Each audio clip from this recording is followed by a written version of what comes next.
Bonjour et bienvenue sur Écolo Bio Nature, je suis Isabelle Brunet et mon but est de vous aider à augmenter votre autonomie alimentaire. Alors comme il pleut, je me suis réfugiée dans la serre et puis on va parler un peu plantes exotiques.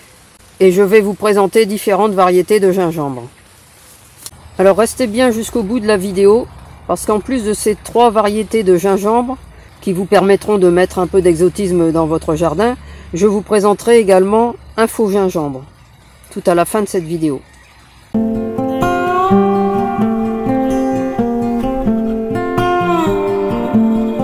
Alors on va commencer ici par du gingembre, tout ce qu'il y a de plus classique. Vous voyez, là c'est du gingembre gingibert officinal.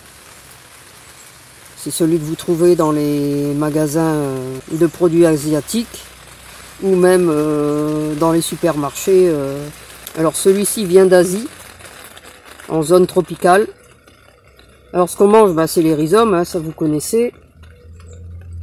Alors les rhizomes, là on voit qu'il y a un gros rhizome. C'est un que j'ai pris en magasin bio et que j'ai simplement planté.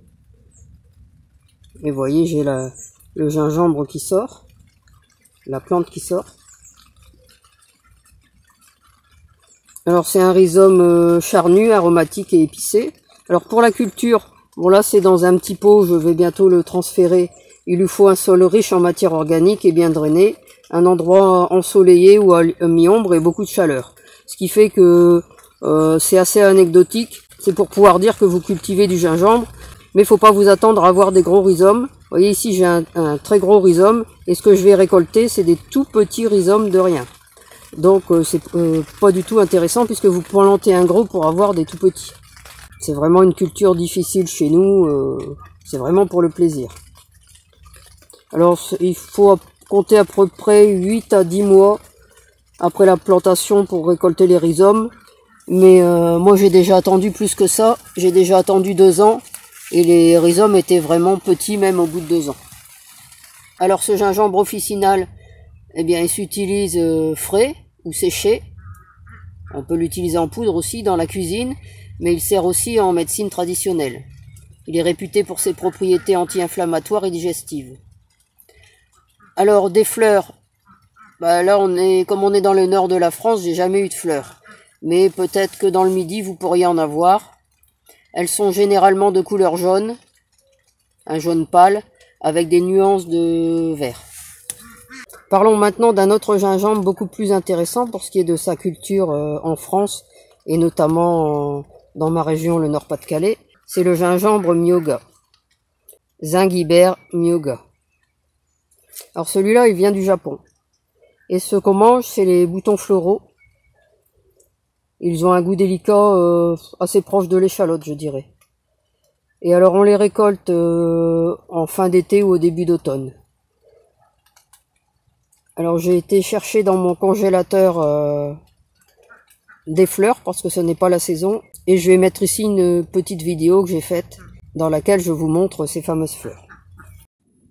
Alors je viens de sortir du congélateur ma boîte avec mes fleurs de gingembre myogia pour vous les montrer. Vous voyez, parce que c'est pas la saison pour la récolte et ça se congèle très bien. Alors vous voyez les boutons floraux, couleur violet, rose, le bout de la fleur un peu plus jaune. Voilà, alors je vais pas vous le montrer longtemps parce que je vais aller les remettre au congélateur. Comme ça produit bien, je les congèle puisqu'on mange pas tout en même temps. Et ça permet, lorsqu'on a des plats asiatiques, de pouvoir l'ajouter. Alors les boutons floraux, on les utilise crus ou cuits, et c'est vraiment délicieux. Alors sa culture, ce n'est pas compliqué.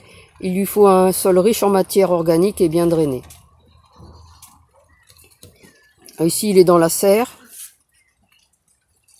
Mais c'est assez tolérant au froid, donc j'en ai repiqué un pied dehors et je vais faire un test cette année.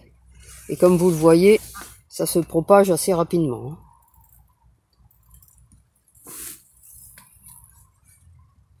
On va passer maintenant au 3e gingembre, le gingembre galanga. Alors là, ce sont des pieds de l'année dernière que j'ai pas encore mis en terre. Je vais en essayer un en extérieur et un dans la serre. Et les feuilles sont un peu différentes. Alors ce gingembre galanga, c'est un Alpinia galanga. Et lui, il est originaire d'Asie du Sud-Est. C'est ce qu'on appelle aussi le gingembre thaï. Et lui, son rhizome est blanc et assez fibreux. Bon, normalement, il pousse en climat chaud et humide. Donc je vais le tester en serre. Et lui, à la différence des deux autres, a besoin d'une humidité constante. Même s'il a besoin d'un climat chaud, apparemment il ne gèle pas. Donc je vais en tester un pied dehors cette année et on va voir ce que ça donne. Alors celui-ci se récolte après 10 à 12 mois de croissance. Et donc on récolte les rhizomes comme le gingembre classique. Alors quand il fait des fleurs, elles sont de couleur blanche teintées de rose ou de rouge. Elles sont magnifiques, mais pour le moment, j'en ai vu qu'en photo. Et on utilise donc les rhizomes et les jeunes pousses également. Vous voyez, comme ici, là, il commence à faire des jeunes pousses. Alors lui, il a une saveur plutôt citronnée, plutôt avec une note d'agrumes. Et épicée aussi, hein, quand même. Et c'est le plus parfumé des trois que je vous ai présentés là. Et il a des propriétés tonifiantes, stimulantes et aphrodisiaques. Alors voilà différents gingembres. Et maintenant en bonus, je vais vous montrer un faux gingembre. Alors vous avez ici au pied du chou Lazaret du Canada. Bon, c'est une plante couvre-sol, plutôt de sous-bois.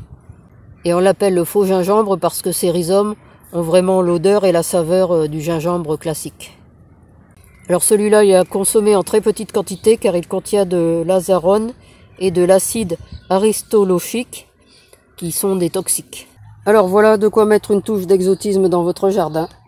Dites-moi en commentaire si vous cultivez du gingembre dans votre région. Et comme d'habitude, si vous avez aimé cette vidéo, n'hésitez pas à la partager dans vos réseaux, à la liker et à la commenter. Et puis vous pourrez retrouver de nombreux conseils et astuces sur le jardinage bio et la permaculture sur mon blog www.écolo-bio-nature.com et dans mes livres. À bientôt!